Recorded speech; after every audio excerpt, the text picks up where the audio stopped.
सो पहला क्वेश्चन ये आता है कि अगर कल को वर्ल्ड वॉर 3 होगा तो ये तो हमें समझ आ रहा है कि भैया यूएस अगेंस्ट में खड़ा होगा रशिया और चाइना के। चाइना और रशिया दोस्त बन जाएंगे and then they become equally powerful then the US, at least even more powerful. So अब 2-3 चीज़ें आती हैं। इंडिया किसका साथ दे? अगर इंडिया यूएस का साथ देता तो ये बिल्कुल ही बॉर्डर लग रहे हैं और रशिया दोस्त है इंडिया का, बट चाइना जो है हमारा एनिमी है।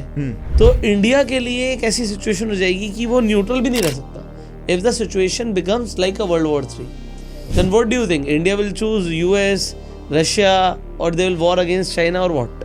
सो मेरे हिसाब से तो इंडिया न्यूट्रल ही रहने की कोशिश करेगा जितना हो सके। ओके। और अभी की जो फॉरेन पॉलिसी है इसे इसीलिए एब्सोल्युटली ब्रिलियंट माना जाता है क्योंकि इंडिया ने जो मल्टी अलाइनमेंट दिखाया है, but at the same time having national interest first, right, like nation के इंटरेस्ट को फर्स्ट प्रायोरिटी देते हुए मल्टी अलाइनमेंट कि हम सबके साथ अलाइंड है भाई।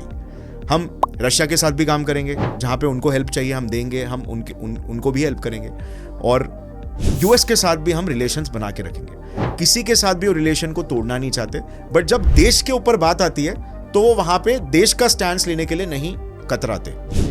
तो फ्यूचर में भी आई थिंक यही होने वाला है, बिकॉज इंडिया के पास कोई रीजन नहीं है किसी के तरफ झलकने का, बिकॉज इंडिया का जो धंधा क्रिएट हो रहा है और इंडिया की जो इकोनॉमिक इंजन चल रही है वो यूएस के वजह से भी चल रही है, चाइना के वजह से भी चल रही है। दूसरे तरफ इंडिया को जो मिलिट्री वेपन्स और जो वॉर टेक्नोलॉजी ये सब में जो बहुत साथ देता है वो रशिया हमारा ट्राइड एंड टेस्टेड फ्रेंड हमेशा रहा है।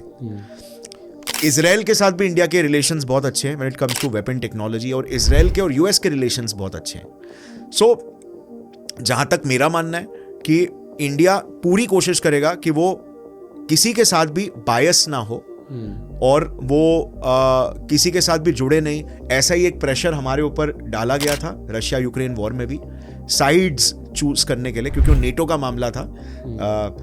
रशिया यूक्रेन वॉर किस वजह से हुआ था सभी को पता ही होगा कि वो लोग चाहते थे कि यूक्रेन नेटो का पार्ट बनना चाहता था और रशिया नहीं चाहता था और उसने अटैक कर दिया।